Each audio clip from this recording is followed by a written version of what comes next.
This is iFanboy Pick of the Week, number 923, brought to you by Caffeine and Fatigue and iFanboy listeners like you. Hey folks, I am Josh Flanagan. You know me, because I'm always here, as opposed to my co-host Conor Kilpatrick. I was just gone last week. What are you talking about? I I thought today, I'd lay back in the cut. Let you handle business. You know what I'm saying? I don't want to talk anymore. Well, we all know that's not true. This is iFanboy Pick of the Week, number 800. Nope, 920. I wasn't even going to say 823. I had a whole other number coming out. You're like the lotto. Just spit out some numbers. Yeah, I run numbers in southern New Hampshire. You're not supposed to say that stuff on the show. Yeah. Well, I mean, for one thing, they couldn't get me because they'd get me on the stand and they'd be like, "Do you running numbers?" And we're like, "I don't even know what that really means."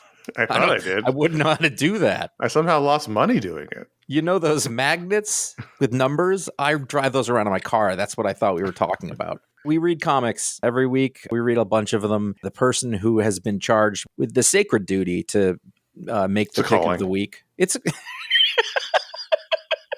there's a word no one uses. I have a calling. Like, not really. Like, no one you want to talk to uses it sincerely, I don't think. No. I have an authentic calling. I have a calling to review sandwiches. That's what my calling is. I do it in my car. I don't ever get served that guy's stuff anymore. I just realized that. I liked that guy. There's a bunch of comics. We picked the one that we like the best. We call that the pick of the week. We're going to talk about that. We talk about other comics because what's the point of reading 15 to 25 books every single week of your life if you're not going to talk about more than one of them? It's just math. There's other books, like we said. There's a patron pick, which you people listening chose. There's listener mail. It's a good time. Con, I need. You got to inject some. I need something. Why don't you just stop talking for a while? You talked enough last week. I just forgot that I had someone else to fill space. There was a real moment last week where, like, I didn't know something, and like we're so used to that, but like I couldn't come up with the word because of the early onset dementia, and I realized like I have no out to look this up because I also didn't realize I can just stop it and edit it in later. You can edit. I didn't want to do that though. You know, the next time you do a solo show, you should just pretend I'm there and have the conversation in your head, and then it'll just be long bits of silence. You'll be like, "So, what did you think?" And then like 30 seconds of silence, and then everybody will start writing in. Be like, I think you're missing a track. Josh, okay? No, this was a performance piece. Conor, you thankfully had the pick of the week. I did, and I had several books that I was thinking about choosing. And look, I didn't want to choose Fantastic Four again. We've had these books throughout the years where you're just like, damn it. Yes, the Ruckism, I believe it's called. It's Ed Brubaker, Captain America, the Scalp Syndrome. You know, it's just like, I read Fantastic Four 7/12 or 19. I read it last. And at that point, I had several books. I was like, I could make this the pick. I could make this one the pick too. And then I was like 4 pages in, and I was like, God damn, Ryan North. It's stupid. It's not even close. And the thing is, I think my last pick was that Spider-Man issue, right? That was my last pick of the week. Yeah. That was also a single issue story. And this is also a single issue story. And most of them are.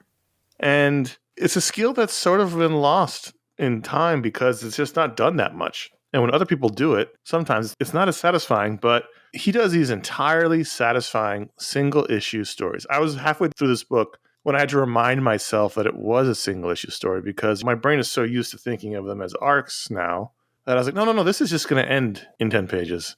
Mm-hmm. And it was fully satisfying. He told a complete arc.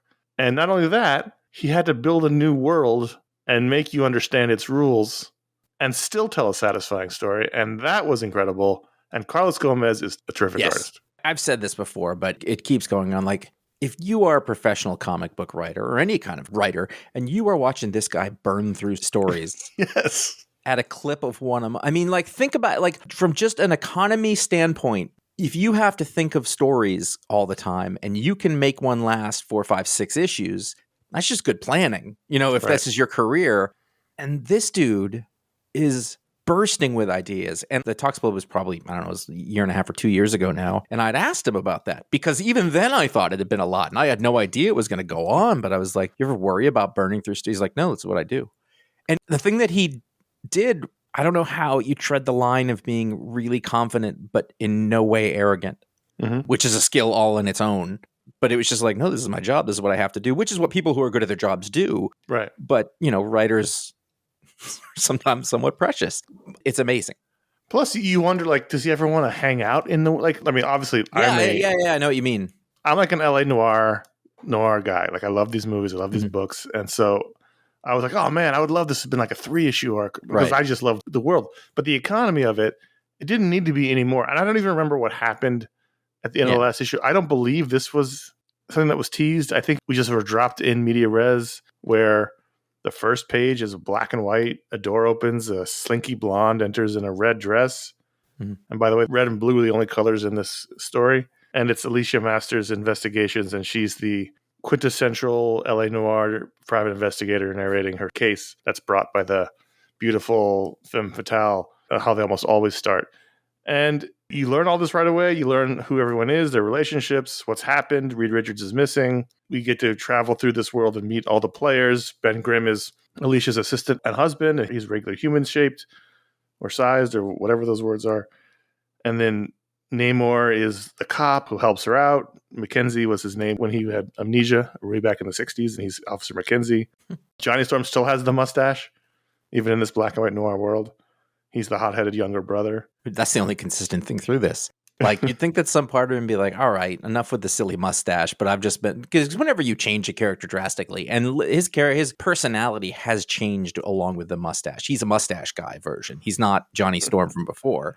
And I'm like, all right. It gives you a bit of a swagger with the mustache like that. Yeah, but it's like unearned confidence. Sure. That turns into actual valuable confidence. It's kind of interesting. I will say that setting up all that stuff in the beginning, which fits with the genre because it's about narrating sort of what's happening. It was a very wordy, prosaic bit of comic book, and it was like 3 or 4 pages of that, which I was kind of like, it wasn't bad. I just noticed it. I was like, there's a lot of telling. Yeah, that's the genre. So he can do that for the genre. And then the reveal about where Richards was. The only thing I was missing from this is I was kind of hoping that Dr. Doom would be just in this world, not a major part of it or the bad guy, but just like a character in the world. But he wasn't. When they revealed where Reed was, I laughed at the page turn reveal. Like he's in this little vial. It's just tiny Reed. And then it's revealed it's a whole Cosmic Cube thing, and one of their, dumb villains has a Cosmic Cube, and they beat him. And I say dumb because like he's not one of their top tier guys. Trapster? I don't even remember who it was. I feel like because they were using his real name, and they called him Pete. And so I was like, is this going to be a Paste Pot Pete thing? But it wasn't. I really thought that was what was going to happen. I just loved it all. And Carlos Gomez does a terrific job of, it's all very sexy and black and white, and Jesus Bertos colors. He's working all in grayscale and black and white here. And it's just, it's a beautiful book. Yeah, and then when the color sort of seeps in, and then when they're in the scene where Trapster's using the Cosmic Cube to or they're using it to reformulate the universe, and the colors bleeding into the characters. It's a very good looking book. And again, just impressed that Ryan North can say, oh, now I'll do a noir detective story, and maybe I'll do a pirate story. Or he's using these characters completely malleably to tell all kinds of fun genre tales. And no one else in comics in the big two has a gig like this. He's got a lot of freedom to do whatever he wants, basically. He's almost doing with the form in a single issue thing what Tom King is doing with the form in a 12-issue maxi series thing, if that makes sense. Like, it's just, I'll do this genre here. But he's doing them in a single issue. I think my favorite bit in this, because it was unexpected, because you get caught up in this world, and you're like, okay, this is what it is now. And then when Reed, like, you realize that, and it's in the art, actually, that you can just see, like, wait, he's regular Reed there. Yeah. And he's blue. So when Reed is, like you realize it's connected to what we've been in before. I liked that a lot. That said, when he breaks out of the thing and he becomes period Reed with those goggles, I really like that. I would love a Elseworlds story of this kind of, this Fantastic Four. But it's interesting because the first, chunk of Ryan North's stories were short one and done's, 2 issues, but they were all leading to a place. They were leading to what happened. Why were the Fantastic Four expelled from New York?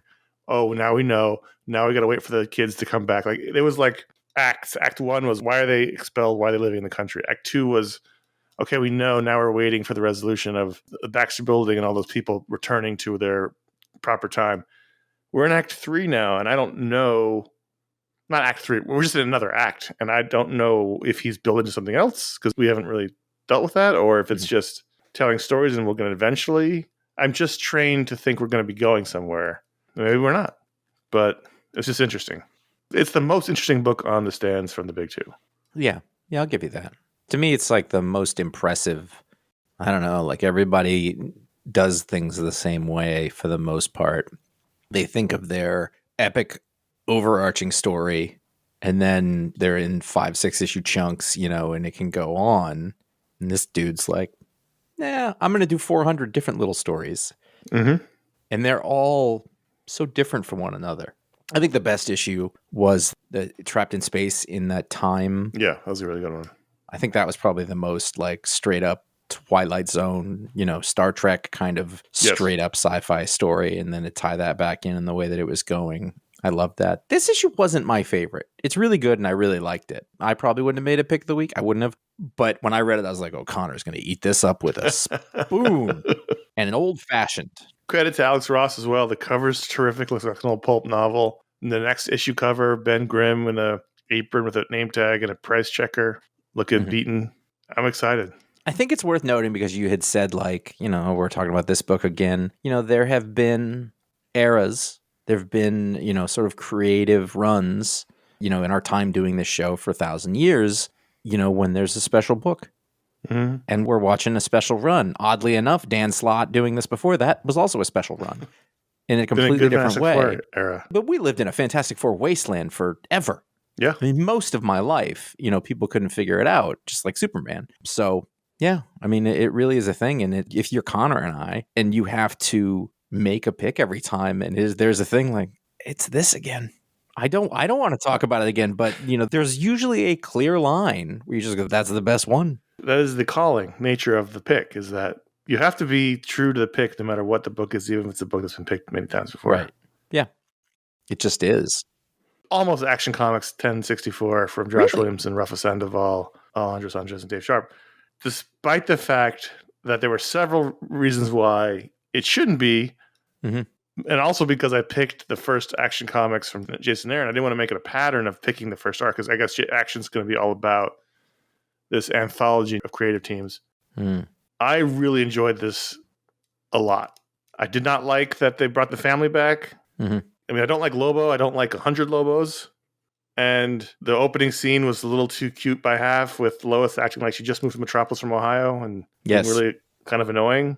That first bit, I had to readjust because I was like, this is dumb. And then I was like, for me, I thought, oh, you're going to do this thing, make it fun. This is, other people would enjoy this. But then I got into it. I got over it, and I was like, this is fun. Superman high-fiving the kid. Like, it was almost like, because they were clearly building up like this. It's like, everyone's having a great day. Clark's showing up for yoga, and he's totally a dork about it. And that's perfect. And then, a million Brainiac robots and Lobos show up, and it just ruins everything. And then it got super, I thought, exciting and fun and big summer blockbustery.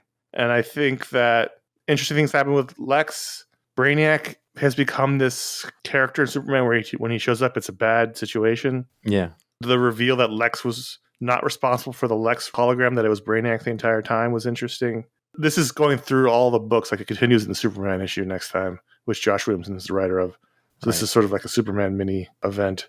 It worked for me. By the time I got to the end and there was a million Brainiacs, I was like, oh, shit. And I thought this is a terrific Superman. I thought Rafa Sandoval was great. The pages were really full of chaos and action. It changes, too. Like, there's a, double-page spread, 7 pages, in where Superman's flying, and that looks to me, it's a double-page spread, and which we complained about 2 weeks ago. But he's flying with seagulls, the shittiest of all birds. How I know. But it still makes it work, and then he sort of surfs through the water, and he's looking up at the sky. And to me, it reminded me of this will be ironic, like an Astro City cover. Right. Yeah. Oh, yeah. That looks like that kind of thing that Kurt Busiek and Alex Ross and Brent Anderson always tried to display about what is great about Superman. I remember what it was I didn't like about the beginning. The only thing is that she leaves a note that says, Lois' first day off in years, leave me alone, and then goes wandering into a crowd of every single person she's ever met. And I was like, I don't think you know what leave me alone means, because I'll show you how to do that. Right. I just thought that was weird. There was a couple of times where I don't think I'd looked at the credit and I was like, who drew this? Because there are really wonderful panels through the whole thing. And like, so Clark shows up in the park to do yoga, and he's got like his Smallville sweatshirt on and his headband. And like, I was like, what a great panel. And it's super goofy. He's a dork. It's a great drawing. And we've talked about this a ton. a younger version of me would have been like, oh, this is stupid. But like, I want to lean into that. Like let's have fun with it. Let's let it be silly. And you're right, that all leads into this really great reversal of, all of the energy that wanted to be a goofy goes into having it be sinister. And it starts right on that. Is it on that same page? It's on the same page where he's like, same page. Yep. He's goofy yoga dork, and then the last panel he's like, get to safety now. And then the very serious face, and he just turns on a dime, and that was really well done. Yes, I really liked that as a narrative moment. And you're right, it's on that's great. I didn't even recognize it because it's in the bottom sort of, eighth of the page in those two panels, and you realize, and he's serious. And they do that with lettering. Yeah. Yeah, it's good stuff. Good job, Dave Sharp. Yeah, you got to give credit where it's due. He nailed that moment. He made that work. By the time I got to the end of this, I was really excited for the next issue, and I was like, oh, is it going to be Action Comics again? But it wasn't. Yeah. I know you're talking about it couldn't have been because you can't go for a Bizarro book and then be okay with a Lobo book. That's what I thought too. I was like, oh man, do I do a Bizarro then Lobo? But look at this. This is growth. Well, yeah, I guess it is. It is. Transformers 7, the newish era, new arc, new artist on Transformers. Daniel Warren Johnson still writing about Jorge Corona, who often works with Scotty Young, is now the artist. I'm looking for the proper app that has it. It's in this one. And I actually really liked it. Although, didn't love it, but I liked it. These all feel short. I really enjoy them, but they all feel like they're over instantly, which I understand because the art is very kinetic. And so you spend a lot of time like moving quickly. And so you get to the end. There is a little bit of like, I feel like I want to be a little further in the narrative. Yes. But I also think that we're spending a lot of time with their feelings, which we kind of are. They're spending an inordinate amount of time where you're getting to know. Sounds ridiculous.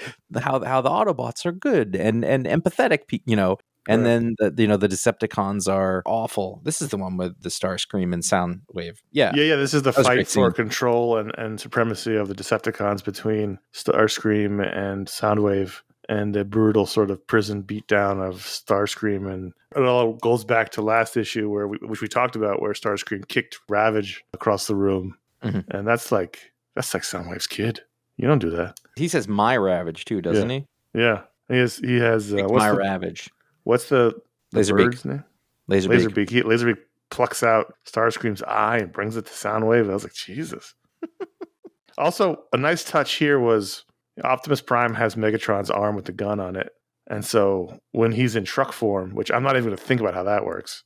Part of the side of the truck is gray. Oh, because the page 19, the exhaust, the smokestacks. Yeah. Or whatever they are, like the exhausts are both on his arms, and now that the other one's not there, so you got the big scope. On page 19, you can see the side of the truck on that side. The back corner is gray.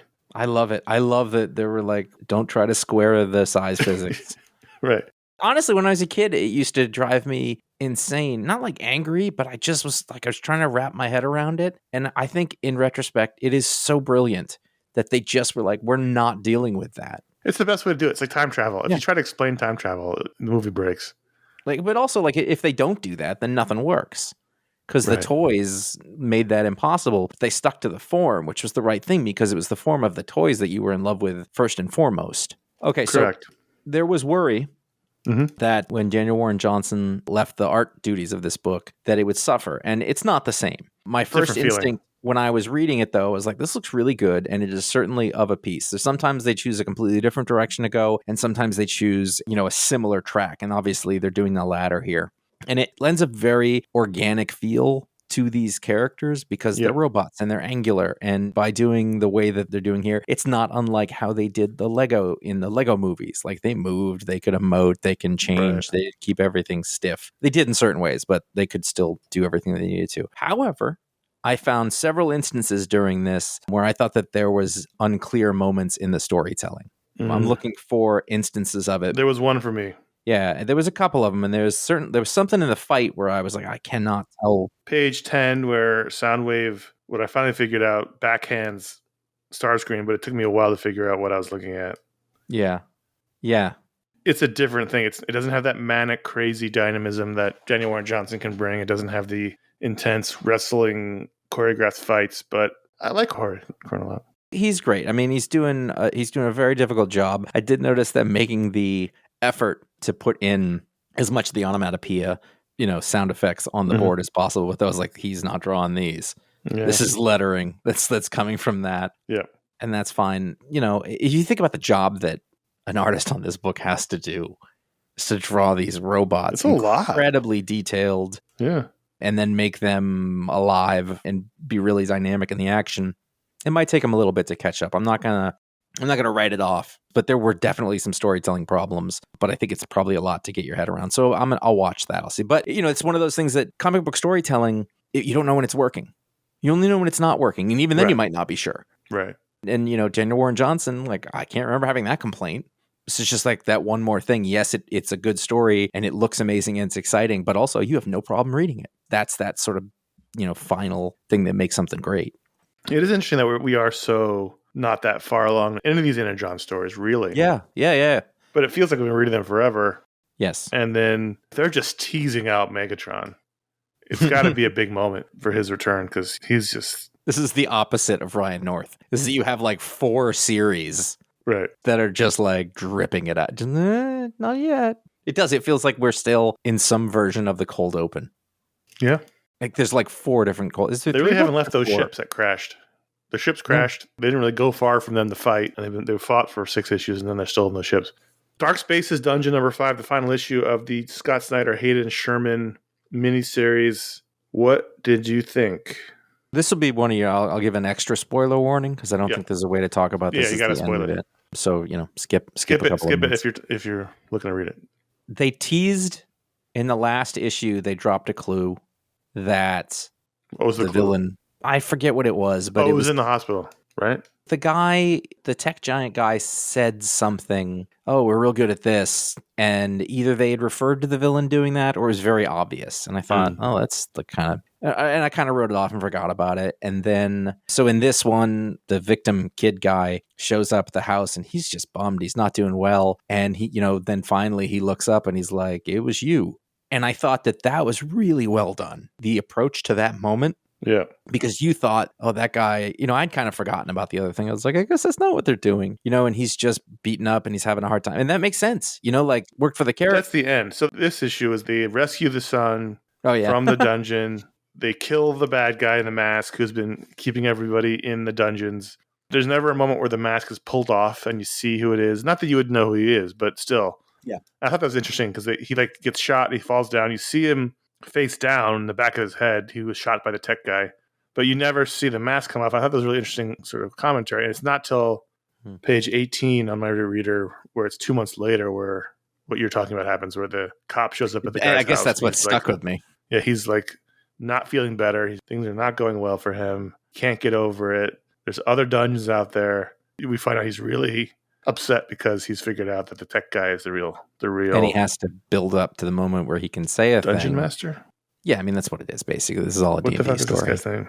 The Keep? The Keep? Yeah, he doesn't need a name. And this is it. Like, this is classic. Is this the last issue? Yes. Oh, totally, yeah. This is the end. It had to be. It had to be a bummer of an ending. Like, there's no way everybody can be happily ever after, but I was so, like, it bummed me out. It was a real bummer. And I finished and I thought, okay. Evil wins. The way the story was written, there was no other way the story could have ended. No. However, I don't know if I needed to be that bummed out at the end of it. Like, it's a downer. It's a downer. The guy ends up back in the cage and it says the end. And, like, he's evil. Yeah, there's crazy evil, and there's like this guy's his own son. Yeah. The depiction of the blocks that are in, it's just, God. Yeah. What a fucked up thought to have that, or it's just like one of those things like you recognize your anxiety or your fear or something, you put it in the form of a story. What a terrifying, like you just think about these like hard elements that you can't control that move, specifically at will to torture people for unending amounts of time. It's just... Ugh. And the thing is, the last one we read about the convict firefighters had a happy ending. Not a totally happy ending, but it had a happy ending. You're right. Yeah, they got to... The hero survived, and she beat the bad guys, and everyone else had died, but she survived. This one went the other way. And I was like, oh, jeez. Yeah, it's rough. I was bummed. And I'm not complaining. I get it. And I was impressed that he did it, but like also, man, I was like, ugh, Scott. And it was a good miniseries. It was a really good book. I don't like these kinds of books. I don't like the bummer ending, but it was captivating. It was a page turner. Maybe one more issue. I don't know. When the reveal happened here, I thought, yes, obviously, but also kind of out of nowhere. But also, that's the 5-issue constraint. I'd give it like maybe instead of one more issue, like another 5 to 10 pages. Yeah, maybe. Like an extra size, stick 5 on the end of the last 2 stories or something like that. I know that is not how the form works, but that's probably the way to have gone. The ones we've read that Scott's written have been good. Mm-hmm. Yeah. No, he's been on a real tear for sure. But man, I was like, ugh. Right? Yeah. Totally. Scott, read The Room. I think The Room is really into depressing shit, so fair enough. It's a Ted Lasso world now. You want it to be, but brother, it ain't. So we haven't talked about Green Lantern in a while, but I wanted to mention Green Lantern 10 for 2 reasons. One, this issue has a backup story that's tied into the Action Comics story. That's called House of Brainiac, which is the story title. This is a House of Brainiac tie-in backup. Look at that murderer's row of artists. Written by Jeremy Adams, drawn by Kevin McGuire. And Rosemary Cheatham is still coloring him. I don't know why. This has been a problem for like 15 years. I think it might be time to accept it. Old men like me will remember that Kevin McGuire drew the big confrontation between Guy Gardner and Lobo back in Justice League when Lobo hit him, and that's when he turned sweet for a while. Then he got bit by a rat, hit his head, and he became a jerk again. Anyway, that backup's about Guy Gardner being sent off to find Lobo because he's missing, and this whole mini Lobos thing is happening on Earth. Turns out he's undercover wrestling. He's wrestling against that alien Hulk Hogan that we first saw in Jeremy Adams' Flash. I enjoyed the backup, even if the colors really fuck up the art. I just wanted to mention, I've been really enjoying Green Lantern the whole way through for the most part, and especially when Zermanico draws it. Zermanico. I think it really sings when he's on the art, and the story is really fun. There's this rogue organization that's taken over the Green Lantern Corps. They're called the United Planet Corps, and all the Earth Lanterns are sort of on the run. Their rings don't really work, and this issue we had a team up between Hal and Simon Baz, and what's her name? Jo, the new one? No idea. They have to go rescue Kelly, the little Brazilian girl that we saw briefly, however many years ago in that book, who's like being held captive by these bad guys. Like it's almost like you're taking the heroes, you're depowering them, you're putting them behind enemy lines, and you're sort of having to survive. I've just been really enjoying this book. It's been a really fun Hal. I like seeing with everybody. Oh, Kyle's there, but he's kind of broken. Sounds like a bummer. It's like that moment in the war movie where they got to rescue their buddy and they got to get out. And it's just been really interesting to see them in this situation. Harmonico's a hell of an artist. He did like that Shield book with James Robinson. Is that right? No, that was like it was another Rodriguez. No, that was another Somebody mononomial person, I believe. Yes. Not Javier Rodriguez. Yes. Not Harmonico, though. That's a different guy. His name was like Ha or something like that. Terrific artist. The last couple pages are by Amanke Noel Fan, who's good, but not as good as Harmonico. So those pages were kind of a drop off. But I've just been really enjoying Green Lantern, and I just wanted to mention that. That's all. Have you been all along? I dropped off at some point, and that's fine. I wasn't having fun with it. But have you been into it the whole time? Yeah. I started off with this sort of Sinestro story, and it slowly morphed into this story where the Green Lantern Corps has been taken over, and the people in charge are bad, and they're using it for nefarious purposes. So the 1 million Earth Lanterns are coming together to sort of save the day. I've been enjoying it. ACO, or ASO. ACO. ACO, I guess. That was that guy. Not AOC. Nope. She might moonlight as a comic artist. You don't know. It's possible. I read Napalm Lullaby number 2, Rick Remender Bengal. A lot of one-name artists. Do you picture a tiger? Yes. Well, I've read several. Yes. I definitely read number 1, and I definitely didn't remember a single thing about it. I actually didn't either, and I kind of was cool with that because I didn't really love the first issue, but I thought this was, like, as a setup to it, it didn't really tell us anything. So as we got into this one, this was the one that sort of like showed me the world, who these people are, and what they were going for, and I was cool with that. Yes, I quite enjoyed this. The first couple of pages, I was like, great. I don't remember anything about this at all. I really didn't remember a thing either. It was more than normal. I was like, who are these annoying kids, and why are they terrible? Are they the real villains of this book? Mm-hmm. But by the end, you have an understanding of the world and what they're trying to do, and the stakes. Like, I thought it was really well done in terms of one single issue resetting. Yeah. There was a whole thing in TV where it was like the first 5 issues of a show have to constantly reset the premise because people are joining it late. That was the old days when people would join a show late. And so this felt like kind of like that in comic form, where he was reselling the premise and reintroducing the characters. And it worked because I did not remember this book even existed, honestly. No, when I know. saw it. I didn't. I had to look, and I was like, "What's this one?" I was like, "Oh, right, it was a new Remender book." And what I also thought was interesting is, Rick's usually saying something about himself or about others, and so I was trying to figure out what that was. I think he's saying that the young people are awful. That's what I think he's saying here, because the young people are awful. But in this one, it's the old guy who is obsessed with the past and isn't doing anything is the roadblock. And they're like, no, we have to do something, And by the way, their apartment and house, they looked awesome. It had a bunch of shit everywhere. And that fucker burned it. These are the villains of the story. I'm kind of rooting for them to die. I thought they were making the old man get on with life. By burning Starry Night. Fuck that kid. I didn't think that was an original. Yes, that's the whole point, is they've been saving the artifacts of the past. Okay. So there's old toys in there too. I did like it though.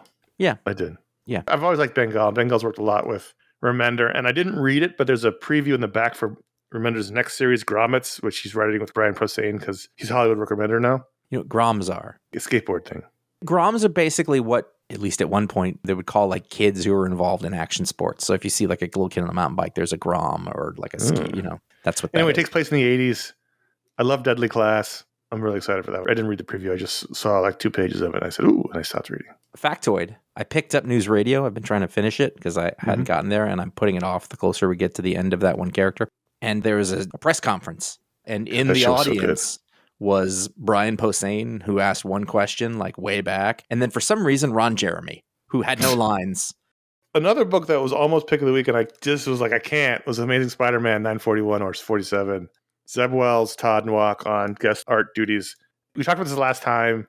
Terrific issue previously. The cover cliffhanger was Ben Reilly and his creepy girlfriend, Hallows Eve, who actually like her power, though, where she puts on a mask and becomes that thing. So it's like a Halloween costume come to life. I kind of like that as a power.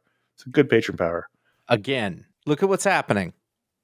Bizarro, Lobo. No, I don't like Ben Reilly. I'm just saying her power's cool. Everyone chill. Listen, you're opening the door. Old Connor would have been like, I'm not reading this. It's stupid. Take away the Ben Reilly cold open.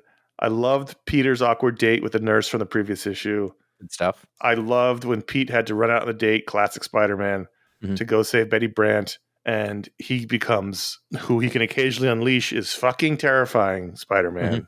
If you fuck with his old friends, he does not quip. And he will beat you into pulp. And that's basically what happens here. And even Betty's like, whoa, what's wrong with you? He's like, you screw with my friends. You don't get jokes. I thought that was a really good sequence where he saves her. And then, Ben Reilly shows up. And I thought the date and the Betty scene are terrific. And then the Red She-Hulk Goblin. Goblin Queen. Queen Goblin. Whatever. And all the other thing is this, and this has been, I guess, a theme this week, is I was like, who's drawing this? This is beautiful. Todd Nowak, who I haven't seen in a while. The only problem with Todd Nowak in here is that he does a lot of veteran artists. Peter went on this date, and he's running away, and I was like, he has a work polo tucked into his pants. How fucking old is this guy? She should have been like, I made a huge error here. I'm sorry. One of the best beats in it was he starts to run away. I got to go. I'm sorry. It's personal. And he goes, I like you a lot. And I thought that was a really good line, but then it's just totally undercut by 3 panels later. It's like, oh yeah, he left her with a bill. And I was like, oh, that hurt. That was like Jon Favreau leaving those messages in stop. Right? Stop. I have PTSD from that scene. Yeah, I thought from the date through the rescue, I was loving life. I thought this was a terrific Spider-Man. Yeah. I mean, look at that shot of Peter swinging on page 13. I think Todd Nowak draws a terrific Spider-Man. He's a little lanky, but I like it. I like that. That works. That Peter swinging is like some weird, perfect amalgamation of McFarlane and Romita Sr. Look at it. Yeah. Look at the curve. There's a curve that goes around his arms. It's like a perfect C shape. And then there's another one in his leg sort of going opposite with the webs going around it. That's composition, my friends. That is quality. And then look at it. It goes into the background. There's the vanishing point. So you really see. Oh, it's really nice. Also the buildings. Look, the buildings are curved in an unnatural way. He's a veteran and he just does not work enough. Or I don't know, maybe he is. He doesn't work enough where I see him. And it's all about me at the end of the day. Well, that means that he's not getting hired for the Connor only reads top tier shit. Maybe he's doing other really lucrative work that I'm not aware of. Yeah, it's very possible. Here we are. I'm going to be talking about Aliens What If number 2, which was one of those like do I need to read this? And I was like, Did you talk about the first one too? We did. You did. We did. But I was like, it wasn't that good. And I was like, and it got there and I was like, I am going to read it. And this is fucking wacky shit. I came around like it was just dumb one story. Before. Yeah, it's one story, 5 With issues, 5 writers. So this is the thing. All right, this is written. This comic 2 pages each. This comic book is written by Hans Rodionoff and Leon Reiser. And then credit for the ideas, I guess, is Paul Reiser, who played this character in the movie, Adam F. Goldberg, TV writer, did the Goldbergs, and then Brian Volk-Weiss, a name I'd never heard before until the Nacellaverse was a thing. And our friend Jim Biscardi told me that like he's a very popular toy collector / television producer. Like these kind of some heavy hitters here on this like dumb story. So do you get a comic if you're a toy collector? Dude, I don't know. I think he's more than that. Well, yeah, obviously he just did. But he made toy collecting into a whole thing. I don't know. Viscardi knew all about it. You can ask him. Sounds like him. The deal is that it's what if Reiser's character from Aliens didn't die? Right. Which is absurd. If anything had to happen in that movie, that guy had to die. Or he'd be like Ike Clanton in Tombstone, and he just would. Either way, he comes back, he gets banished to some stupid world that Yutani basically puts him, not unlike happened to Vic Mackey in The Shield. Oh. And his life sucks. His daughter hates him, and he salvages an old replicant. And there's a very funny scene with the replicant. He sends the replicant off to find him a living xenomorph egg. And the replicant's like, there's a great scene there. The replicant's like, you'll probably be dead by the time I get back. And he's like, it's all right. It's all right. And so years later, he comes back and he has an egg. And he's got some idea about like curing cancer or something. But he has to find somebody to implant the egg in. So they're like going through an office and trying to find the worst person they can, put in a room with a replicant egg. Right. And they do. And that's the end of the issue. And I was like, all right. Like we've said like a lot of time, we've been talking about Alien comics a lot. And it's like the story always goes the same way. I was like, this seems to be an Aliens comedy. And I haven't seen that genre before. And let's be completely frank here. Paul Reiser in this is not the character from the movie. This is Paul Reiser. Like this is like the sitcom TV version of Paul Reiser. So is Paul Reiser from Mad About You? I don't know. I mean, maybe I didn't watch the show enough to tell you, but it's not. It's not dramatic Paul Reiser. It's not Diner Paul Reiser. No, it's the comedian for sure. Is it then Paul Reiser from Beverly Hills Cop? Is he constantly not in the right office? I don't remember that. Like I vaguely remember it. This is not my office. This is not my locker. I really enjoyed last week's Aliens Black and White issue. Yeah. Oh, yeah. That's been a great series. I'm telling you, it's a golden age for Aliens comics. Who would have thought? I know. Josh living his best alien life. So those are the books we want to talk about. But at patreon.com/iFanboy, every patron of the show gets a vote to add a book to the rundown. This week, by overwhelming numbers, the winner was Uncanny Valley, #1 from Boom Studios, written by Tony Fleeks. Art by Dave Wachter. Fleece. Was it Fleek? Somebody wrote in. I believe he's on. I can't. Nope. I'm not even going to say it. I don't remember. Somebody wrote in and told us how to say it, and now I don't remember. And I don't think you do either. So we just went back to saying what. I think it's just Fleece. I don't know. It feels like it's Fleece to me. That could be. Fleece. I'm just going to call him Tony. Pat Brousseau on letters. He's always fooling people or providing lightweight warmth. So this is a story of a boy who has very interesting parentage or lineage, or at least heritage, which he discovers through this issue. And I definitely wouldn't have read this without the patron pick. Same. But I really enjoyed it. I thought it was really inventive. I thought it was really unusual. I don't think I've ever read a story like this. We say this every single time he shows up, but Dave Wachter is terrific. And doing like multiple styles too. Yeah. He's a great Tony artist. Fleece, who is the co-writer and artist on the terrific Local Man book with Tim Seeley over at Image, is a very good writer. I finished this and I was like, wow, I've never read a story like that, ever. I've been reading comics for 40 years and I've never read a book like that. Actually, yes, but no. There was two things that it reminded me of. First of all, I wish very much, and that nobody could help this. Spoilers, by the way. There's no way to talk about this without spoiling the big twist, so spoilers. I wish that the cover hadn't told me anything. I wish that I had read this as a straight up story, because the cover, it kind of worked, because the cover like told me one thing, and then I started reading it and I was like, this is a 90s after school special. And there's a twist that happens, and there are some breadcrumbs they leave. Suffice to say, I'll get out of the way, is that it turns out that this kid who is the son of a single mother, we find out that her father is more or less Yosemite Sam.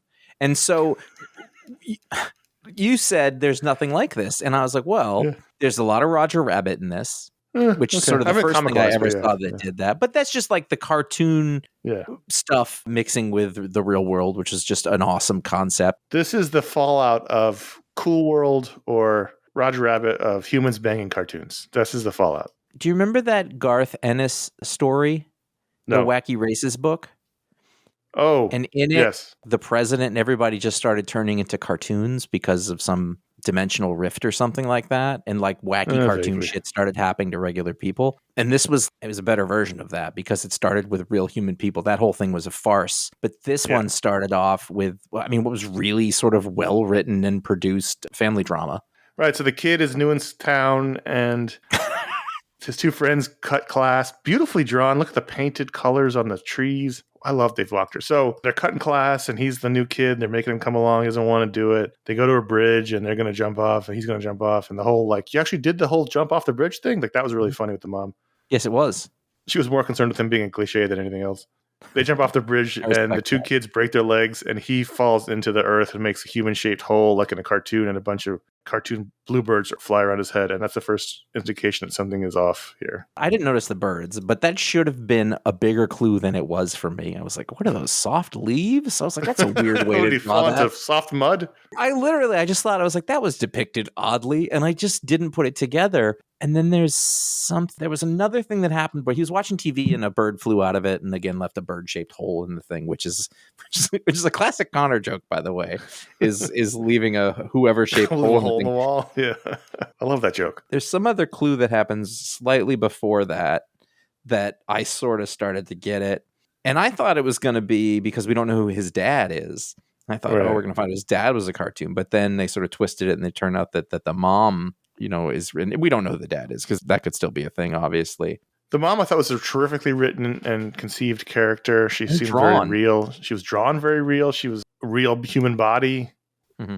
I don't know how to describe this without feeling weird, but like she was drawn as like a real adult. And she was like, a pretty nurse, but not like a supermodel. Working mom. Although if she's a traveling nurse, they would be doing okay because those nurses get paid a lot of money. Yeah, but you wouldn't have a house. Well, I think they're probably just renting it because they're traveling. I get it. But it's like a lived-in place. But whatever. No, I'm saying is they're worried about money, but like those nurses get paid a hell of a lot of money to travel around the country.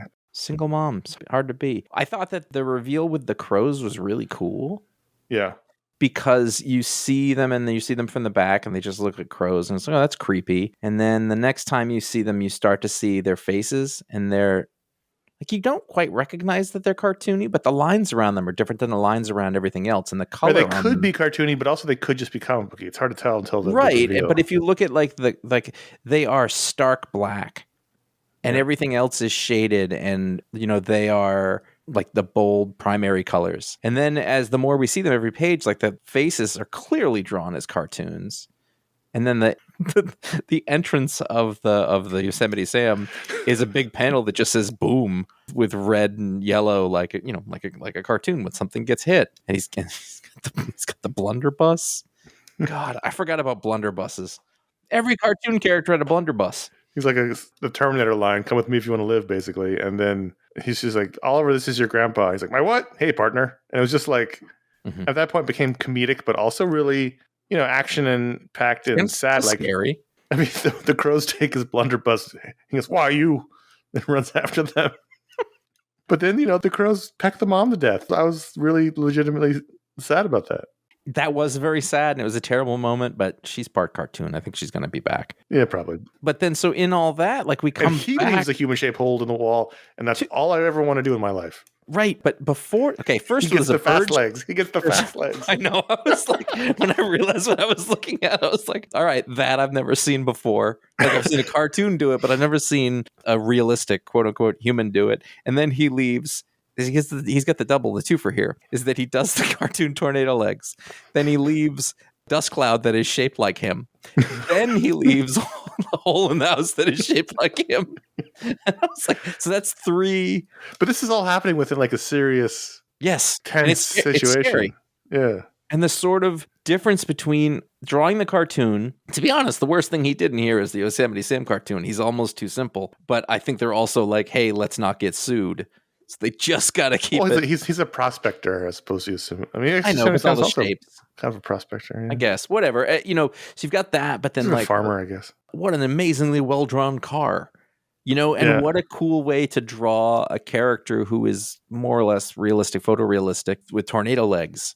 How many substances do you think were involved in the making of this book or the concepting of this book? Oh no, this feels like nerds who really thought about it. I thought this was really fun. It really was. I even thought about it as pick of the week for a minute.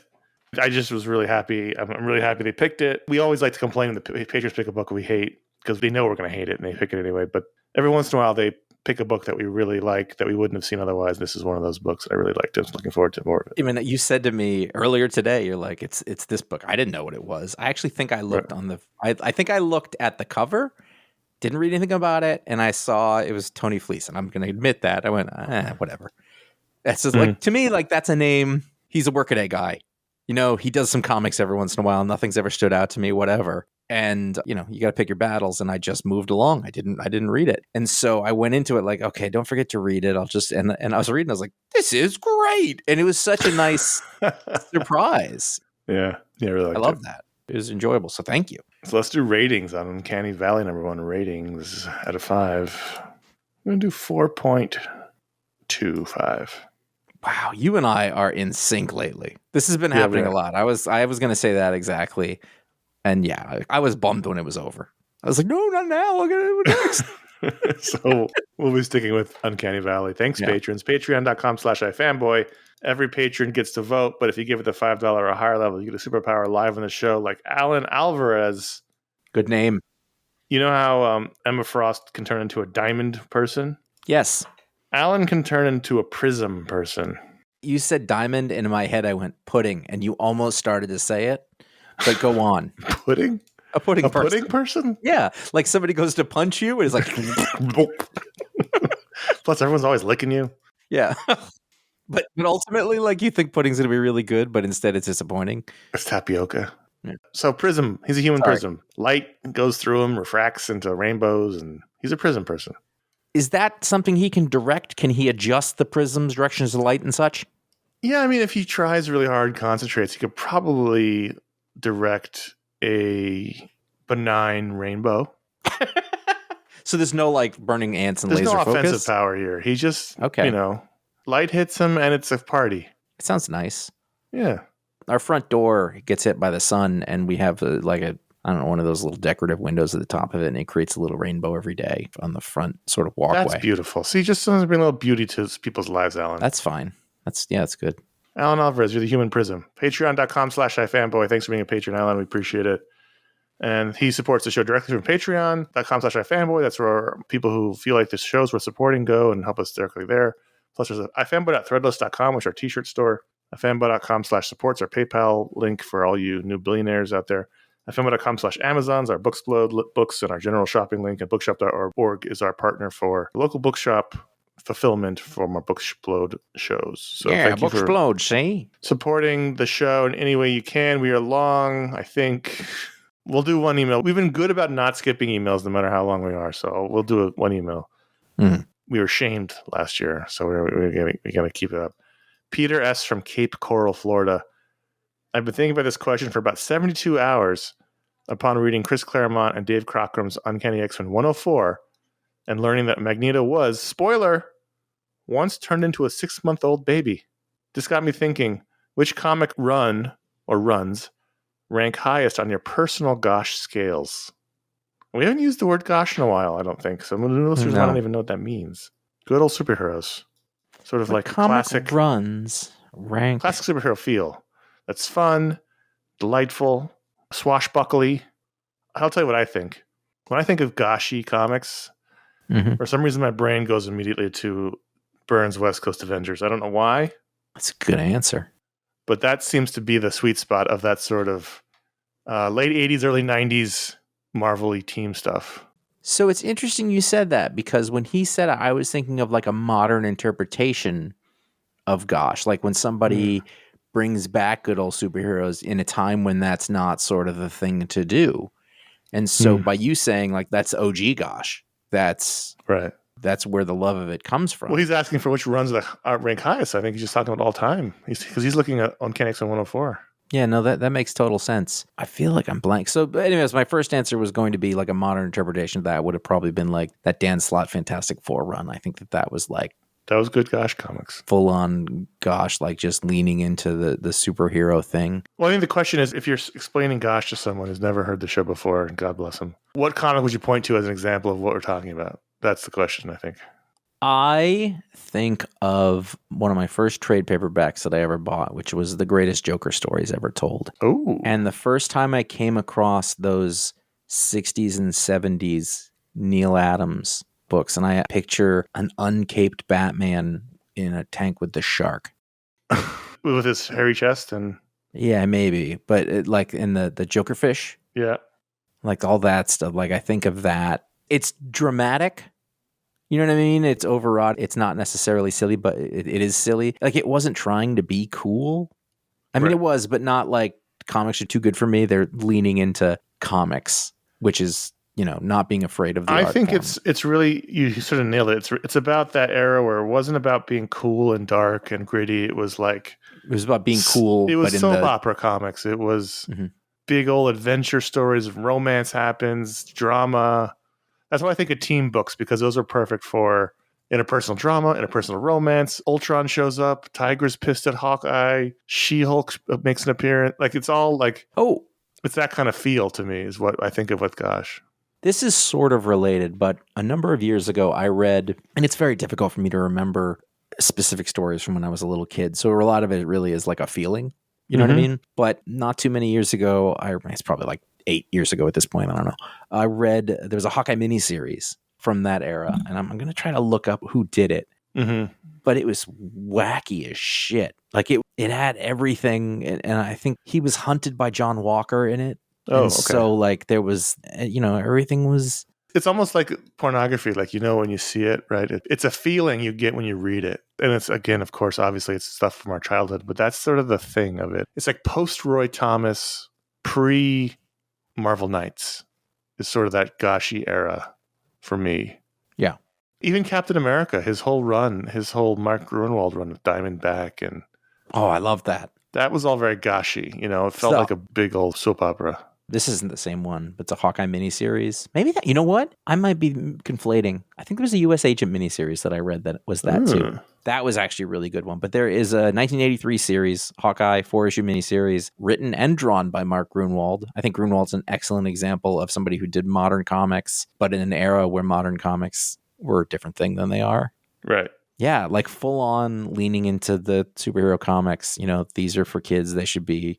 Gosh, man. I mean, it's almost like the first 12 issues of the G.I. Joe comic. Like, they weren't superheroes, but they were good old superhero comics.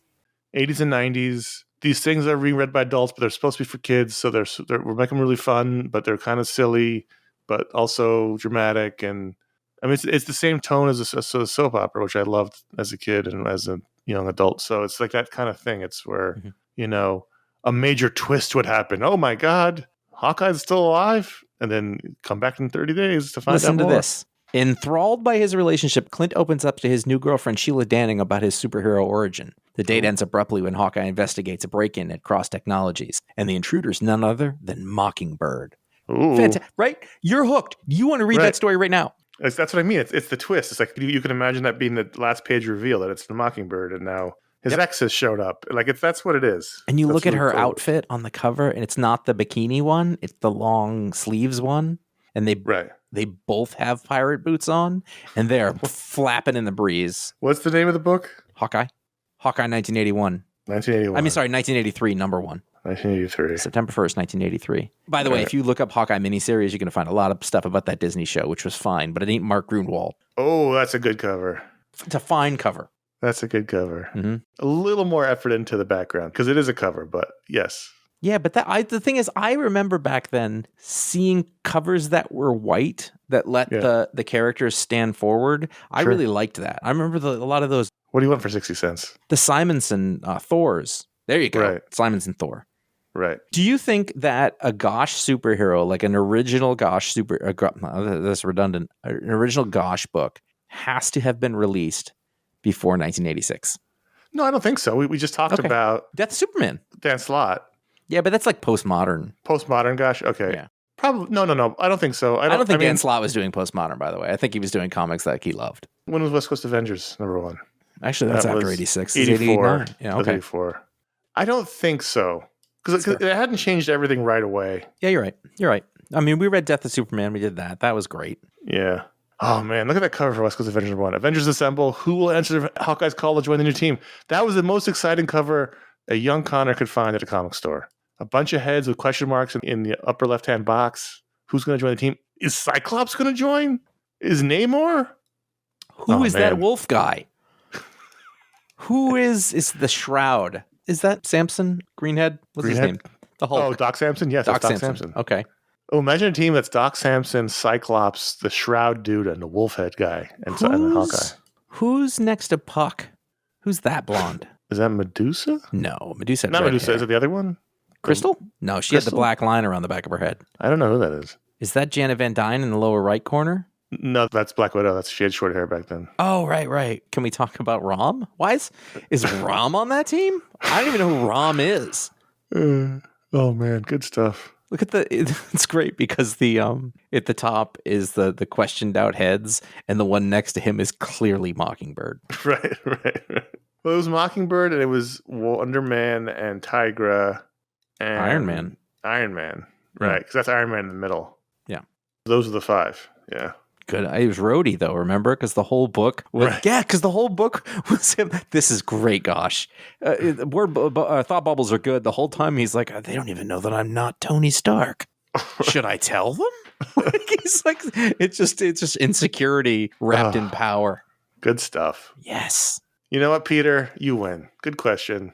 I'm smiling right now. When you read it, I was like, I don't have this.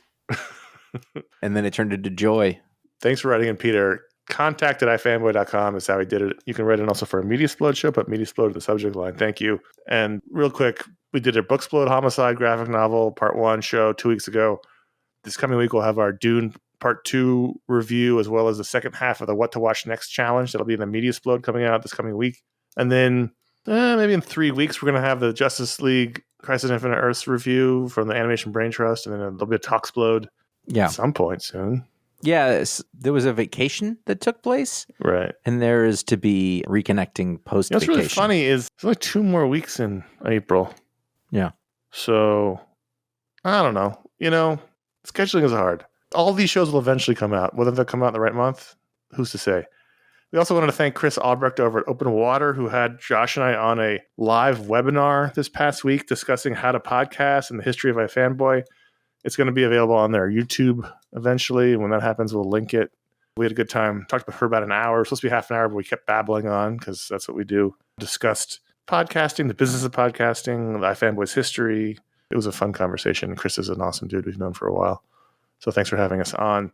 There are 1,365 shows. Woo! And counting, not counting the 50 not loaded Make Comics shows over at ifanboy.com and wherever podcasts are sold. Follow us at iFanboy Comics on Instagram. We'll tell you what the pick of the week is before the show comes out. Sometimes it's the best of the panels. We do these little great clips from the show that I think really whet the appetite. I'm very proud of those. You can follow Conor and I individually on Instagram at CS Kilpatrick and J Flanagan. You can subscribe to youtube.com/ifanboy, where you will find all of those other video shows, which do not count towards the 1,365 number. No. I want to make that clear. And each video show was significantly more than an audio show, so they count for more. We will post an audio version of this show every week with an exciting still frame. Lest you think you're getting video of us, we decided we didn't want to get prettied up for this thing. Consider writing a review or leaving a star rating or smashing that like button or subscribing, whatever it is. If you ever see a thing like, I could do this pretty easily, do that thing. That's the show. Thank God you're back. Thank you. I enjoyed it. I missed you and everyone listening. I missed all of you. It should be known, like, when he doesn't do the show or when I don't do it, we talk about the comics. We definitely are like, you make sure you're in it. Okay, that was cool, also, the people who aren't on our Discord don't know that when you dropped in my clips, my one-word reviews last week, you forgot the most important one of all, which was my Batman review. No one will ever hear it, except for those on the Discord. I put it in, and I let them hear it there. Spoiler, he didn't like it. He really didn't like it. But he keeps reading it. Could you tell I was screaming into a pillow? That's what I was doing. Yeah. I kept having to leave and going, I got to go upstairs for a minute and record something, and be back. I love it. It worked out great. It was fun. And it's getting hot. We had a heat wave this week in LA. I'm literally sweating right here. So I'm going to go cool my brain off. And until next week, I'm Connor. I'm Josh. That's it? I don't know.